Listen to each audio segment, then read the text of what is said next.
Bonjour! Aujourd'hui on se retrouve pour parler du mandarin, l'un des plus gros twists de l'histoire du Marvel Cinematic Universe.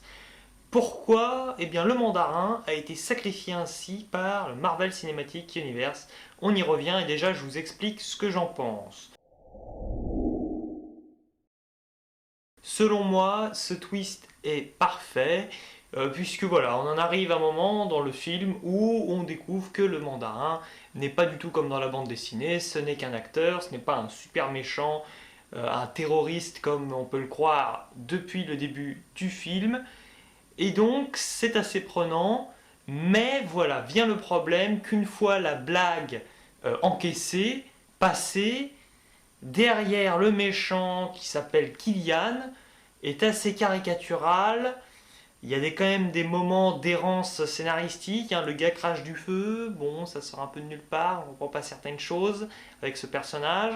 Il n'a pas grand chose à raconter au final, on ne comprend pas ce qu'il veut, il n'a aucune motivation, mais en même temps, il fait des choses un peu bizarres. Bon, donc voilà ce que j'en pense, c'est que sur le coup on est content, mais avec un peu de recul, malheureusement, encore une fois, la faiblesse de Iron Man 3 est la même que pour le 1 et le 2, c'est-à-dire que le méchant principal est très mauvais.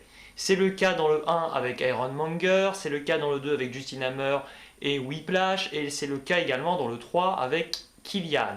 Maintenant, je vous expose ma théorie, finalement, eh bien, pourquoi on n'a pas eu droit au vrai mandarin dans Iron Man 3.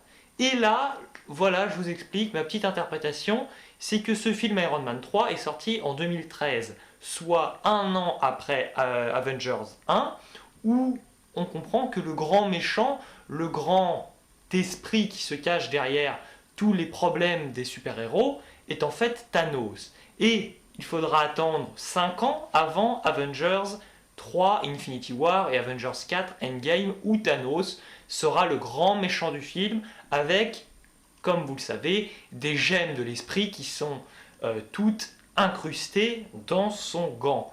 Et c'est là que pour moi, le mandarin a été sacrifié par le Marvel Cinematic Universe, il a été sacrifié par Thanos finalement. Je m'explique. La première fois dans Iron Man 3, on aurait été content de voir le mandarin utiliser tous les pouvoirs de ses anneaux pour avoir un combat dantesque contre Tony Stark. Cependant, lorsqu'on sera arrivé au point d'orgue du Cinematic Universe de la première décennie, parce qu'on ne sait pas jusqu'où va aller Marvel Cinematic Universe, mais en tout cas, une fois arrivé avec Thanos, le grand méchant qu'on nous tease depuis des années, on aura été déçu et on aura eu un sentiment de copier-coller par rapport à Iron Man 3. Donc voilà. C'est pour ça que les pouvoirs du mandarin n'ont pas été utilisés dans Iron Man 3, car ils ressemblaient trop à ce qui allait suivre. Car évidemment, le Marvel Cinematic Universe a tout planifié. Il savait déjà que Thanos aurait son gant avec les gemmes et que ça ferait un moment doublon quelque part. Cependant, ce qu'on peut se demander, c'est ok, on n'attribue pas les pouvoirs du mandarin qu'on connaît de la BD dans le film Iron Man 3, mais on pourrait quand même utiliser le personnage, quitte à ce qu'il ait de nouvelles capacités, de nouvelles aptitudes. Et c'est là que je suis assez frustré, parce que moi ça m'aurait pas dérangé du tout de voir le mandarin sans ses anneaux dans Iron Man 3.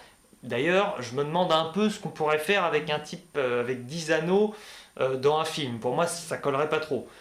En plus, je vous avoue que moi, le mandarin dans les BD, je le trouve moyennement intéressant.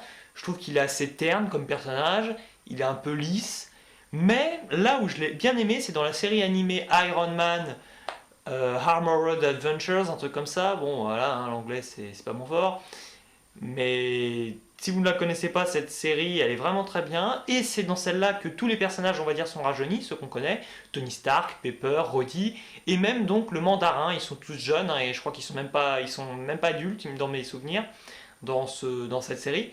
Et dans pas mal d'épisodes, ils vont aider, sans le savoir, le mandarin, donc Jean, leur copain, à prendre et à retrouver plutôt les anneaux du mandarin dans des temples Makluan. Et je pense que comme le Marvel Cinematic Universe a cette culture de la scène pré-générique qui va nous expliquer des faits qui auront des répercussions sur la suite du récit quelques années plus tard, comme c'est le cas dans Homecoming et même dans ce Iron Man 3, puisqu'on va nous mentionner, on va avoir une scène plusieurs années auparavant entre Tony et Killian.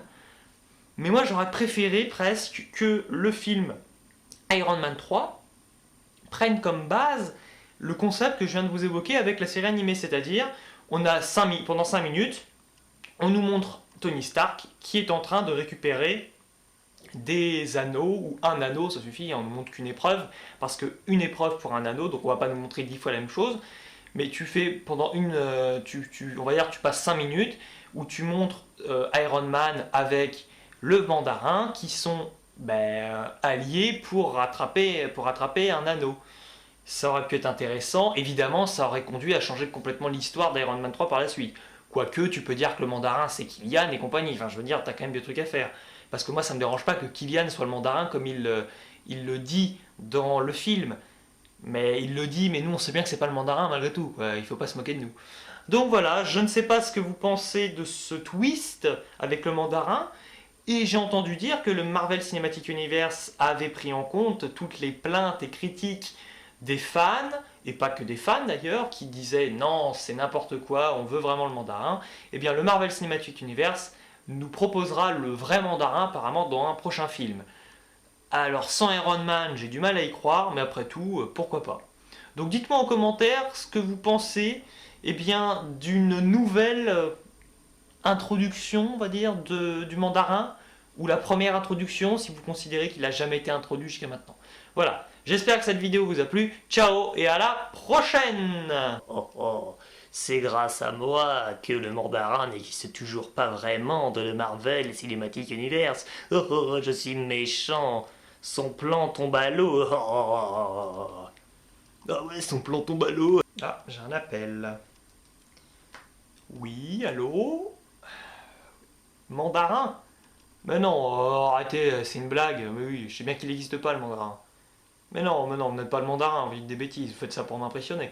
Allez, ciao, oui, allez, grand naze, au revoir. Le mandarin existe en fait.